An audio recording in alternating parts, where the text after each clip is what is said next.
Ako, mangutan na lang ko.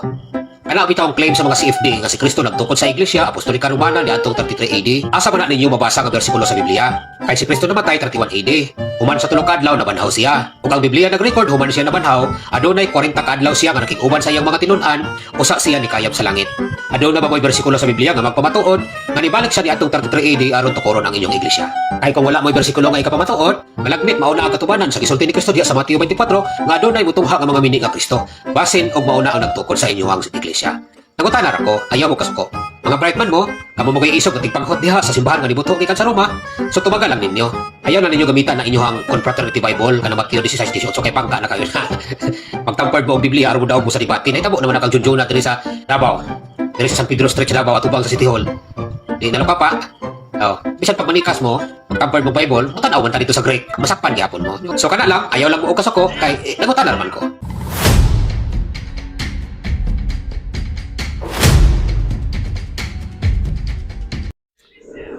Maghatag og pangutana, unya ang pangutana gipaagi sa gitawag og deception. So ang mahitabuan na ang sumpay ni ana pagpamakak. Tanawan ni nga tong higala nga usa ka siguro basig pastor ni sa gitawag og Seventh Day Adventist. Pinakauna niyang punto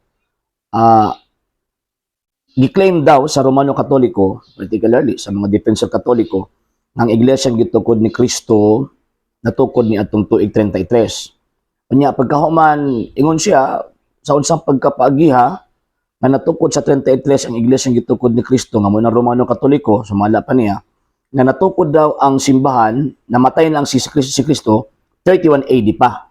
So giun sa pagkatukod sa simbahan nga 2 years after na nga namatay si Kristo sa pag-abot sa pagtukod sa iglesia Katolika ni atong 33.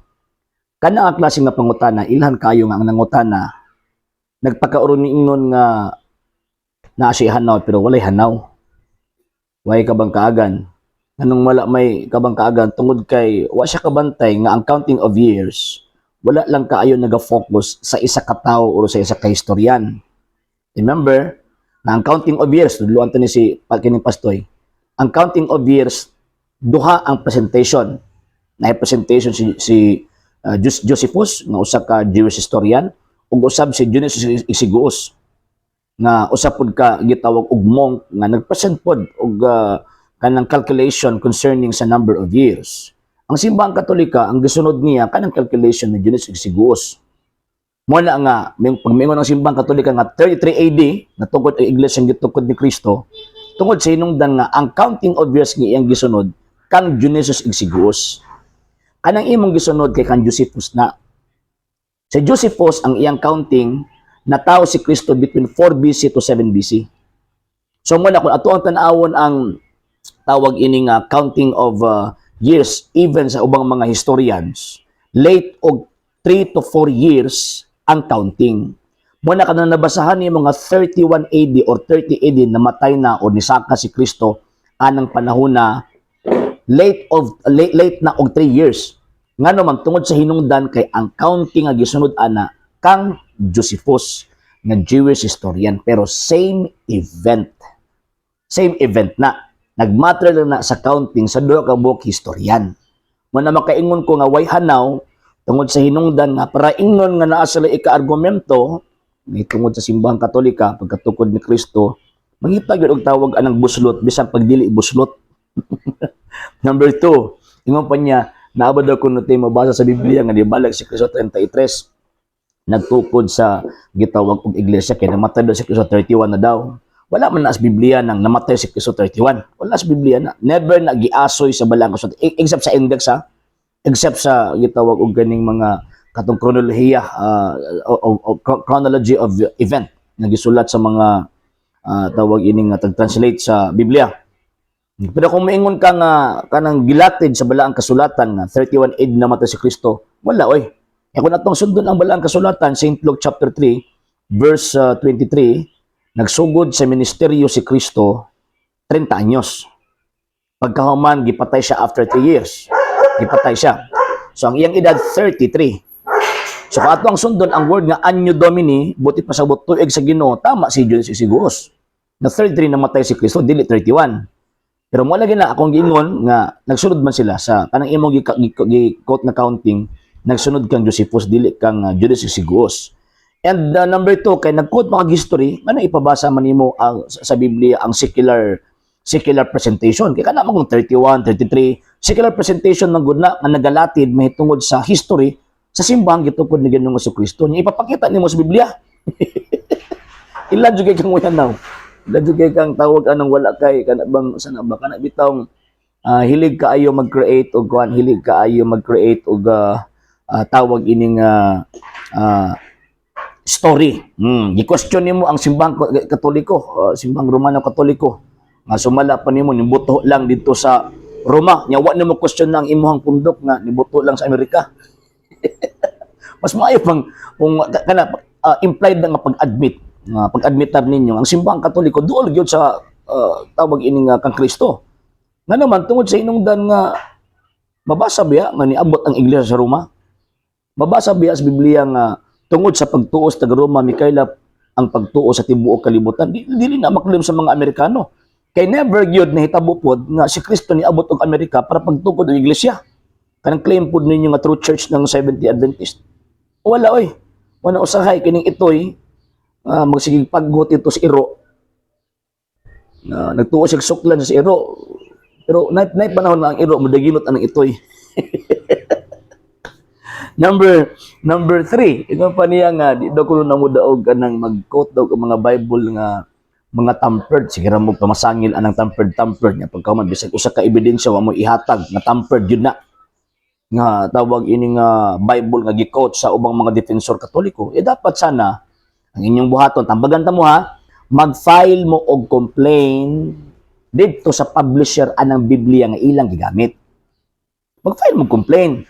Pagkahuman kadtong resulta or letter of admonition kumbaga or tawag ining letter nga gikan mismo sa publisher nga moingon na kanang gigamit anang tawhana, gigamit anang nga defensor Katoliko tamper na di lang giprungak-ngak ba nya pagkahuman wa kay ebidensyang tawag ining ihatag. So mahulog nga way pulos gihapon ang inyong argumento, di ba? Way pulos at the same time ilan kayo nga wagi intaw hanaw ano ba maluoy na lang ta sa mga tao nga mituo ninyo tungod sa hinungdan nga inyong lubagon ang nakasulat sa kasaysayan, inyong lubagon ang nakasulat sa balaang kasulatan sa Biblia. Si Kristo nagtukod og iglesia pamanyangan nina nya at the same time na may mga translation sa Biblia nga tawag ang dynamically gi-present na ang tawag ini nga name ngano man kay ang translation magud sa Biblia pag i-translate magud niya na formal and dynamic form of translation. So sa inyo nga mukha man may tawag anang tan-awon nato sa gitawag og Greek na mas madisgrasya mo din ha. Ngano man kay wala biya may otoridad sa pagsabot ni ana tungod kay dili man na inyong libro man na sa simbahang Katoliko. So mao na nga punto una sunod kung maging magkorek-korek or tawag anang maghatag mo kritisismo by way of a question. So dapat mo ebidensyang ilatag. Puro ra mo tawag ining yawit, pagkahuman wa mo ebidensyang ilatag. So maglataw ebidensya kay para dili ta mamahimong itoy ba nga ang paggot pertinggamaya niya ang sa hunahuna di pud mohaom sa iyang paggot. Okay? Sa hindi pa po nakapag-follow sa mga pages po natin, i-follow niyo po yung mga pages po natin. RJ Horolanciano II TV Apolia Punto Argumento page, Kuya Apologies TV page, and RJ's Vlog 2022. And pwede rin po kayo mag-send po dyan ng Facebook stars. And also, sa ating po mga channels, sa hindi po nakapag-subscribe, subscribe po ninyo yung mga channels natin, Dalay Catholic, Apologies International Official, RJ Sano II TV, Kuya Apologies TV, and Barrio Kawayan Religious Forum. And pwede rin po kayo mag-send po dyan ng super sticker, super chats, and super thanks. And maraming salamat po sa mga kapatid at mga Katoliko na ulis pong tumutulong sa programa po natin. Maraming salamat po. Nang dahil po sa tulong at suporta po ninyo, ang programa pong ito until now andito pa rin po sa social media. And until until now din po, nangangailangan pa rin po tayo sa tulong at suporta po ninyo dahil wala po kami magagawa rito mga sir, mga ma'am, kung wala po yung tulong at suporta po ninyo. Sa gusto pong tumulong, sa gusto pong sumuporta, pwede po ninyong ipadala ang tulong at suporta po ninyo sa pamamagitan po ng ating mga account numbers dyan po sa ating pong screen. And pwede niyo po kaming i-message sa ating pong page kung via remittance po yung papadala po ninyo. Maraming salamat po in advance.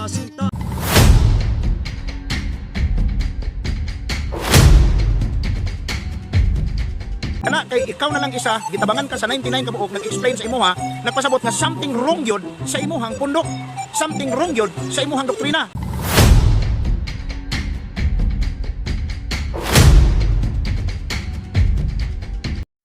Kung ang prinsipyo tungod kay gitabangan ka or daghan kaayong nangurheer nimo, ang katong nangurek nimo or tinuod na sila, usa ka na ka dako nga butang nga diin pagpamatuod nga even ikaw nga nagsulti di ka tinuod.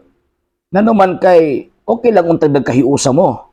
Kanang not less than 45,000 Christian denominations nga milukop sa tibuok kalibutan nga nangatake sa simbahang Katolika sa ilang isig ka mga pundok, di po sila magkasinabot. Okay lang unta nga kanang 45,000 Christian denominations usa lang nakabuok. Kaya para makaingon ta ba nga gikorek sa daghan tinuod gyud ni kining maong mga tawanan pero mo nagkasinabot bisag ika na imuhang pundo o ba mga pundok o mo nagkasinabot wa mo nagkahiusa so buot ipasabot dili ang katong pundok nga inyong gikorher kuno kining maong simbahang Katolika ang sayop kamo ang sayop ngano man kay na mo nagkadaiyang interpretasyon sumala og subay sa inyohang gibasa sa balaang kasulatan. Number 2, ang kamatuoran di man pud napadaghanay. Nga naman, kaya kung nato ang tanaw ng balaang kasulatan, daghan ba ang mga laglag? Daghan ba ang maadtog impyerno? Nga pagkahuman, kung mingon taog ang kamatuoran nagabase sa gidaghanon, mamahimong tinuod to nagpapatay kang Kristo. Sa dihang tawag ining para si Kristo sa kumanan, daghan kay mga tao nga nagsinggit nga ilansang siya sa krus. And lastly, bisan paggamay ra o tanawa, di ba? Ang balaang kasulatan nagtug-an. Una, si Kristo ang una, usara ka buok, pagkahuman, ikaduha, nahimo silang 13, akit apil tong 12 ka mga apostoles, nahimong 72, nahimong 150, ug uban pa. Ano sa man sila midaghan pagsakto? After na sa tawag ining day of a Pentecost. At that time, daghang kaayo ang nangatake nila. Daghang kaayo ang kuno ng urhier nila, pero nahimo ba silang bakak? Nahimo ba silang problemado sa ilang pagtulunan tungod kay daghang kay nangatake nila concerning sa ilang faith kang Kristo? Matinuod nga Mesiyas o tinuod na Kristo? Wala, nagpabilin silang tinuod bisan paggamay ra sila. Muna ang simbahang Katolika, out of not less than 45,000 Christian sects nga nangatake niya, nagpabilin siyang tinuod. Nga naman, una, wala may ilang simbahan nga makita nato nga ang iyang kasaysayan matrace, masubay, gikan sa 1st century hangtod karon gawas lamang sa Iglesia Katolika Apostolika Romana. Number 2, wala po'y laing gitawag og iglesia nga diin nakahimo sa pagdeklara nga ang maong libro nga tawagong Biblia pulong na sa Dios ug bisan gani kamo nakabenepisyo mo ana. And lastly, mga sir ug mga maapil ning pastoy nga ato ang gi-reaksyonan sa katapusan kining maong iglesia mauni ang giingon ni Ginoong Jesucristo nga et forte inferi non prevalebant adversus iam. Bisag hanggang haan sa impyerno dili gyud makabuntog niini. From the time of the apostles until now, wa kini mabungkag ng simbahan nakit. Tama og tinuod ang giingon ni Ginoong Jesucristo nga ako magauban kaninyo kanunay hangtod sa katapusan sa kalibutan. So buti pasabot ang simbahan ni Kristo from the 1st century AD until now existido. So kamo ang botbot, kamo ang bakak. Bisag daghan mo nangatake sa simbahang Katolika pero di gyud na mahitabo nga maguba ninyong simbahang Katoliko. Ngano man kay naay saad si Kristo, bisan hanggang haan sa impyerno di gyud makabuntog niini. Mga mate na lang mo kining mong simbahan na magpabilin. Tungod kay ang Dios ng saad magpabilin gana kaniya tungod kay ang founder, ang tag-iya ni ining mong simbahan na ang Kristo nga Ginoo nga atong manluluwas. Sa hindi pa po nakapag-follow sa mga pages po natin, i-follow nyo po yung mga pages po natin, RJ Horolansiano II TV Apolia Punto Argumento page, Kuya Apologies TV page, and RJ's Vlog 2022.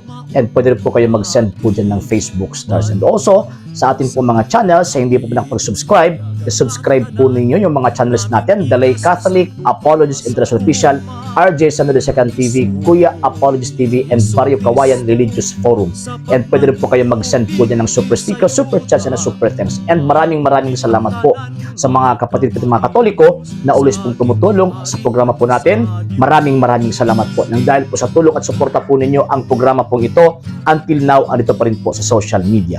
And until now din po, nangangailangan pa rin po tayo sa tulong at suporta po ninyo dahil wala po kami magagawa rito mga sir, mga ma'am, kung wala po yung tulong at suporta po ninyo. Sa gusto pong tumulong, sa gusto pong sumuporta, pwede po ninyong ipadala ang tulong at suporta po ninyo sa pamamagitan po ng ating mga account numbers dyan po sa ating pong screen. And pwede nyo po kaming i-message sa ating pong page kung via remittance po yung papadala po ninyo. Maraming salamat po in advance.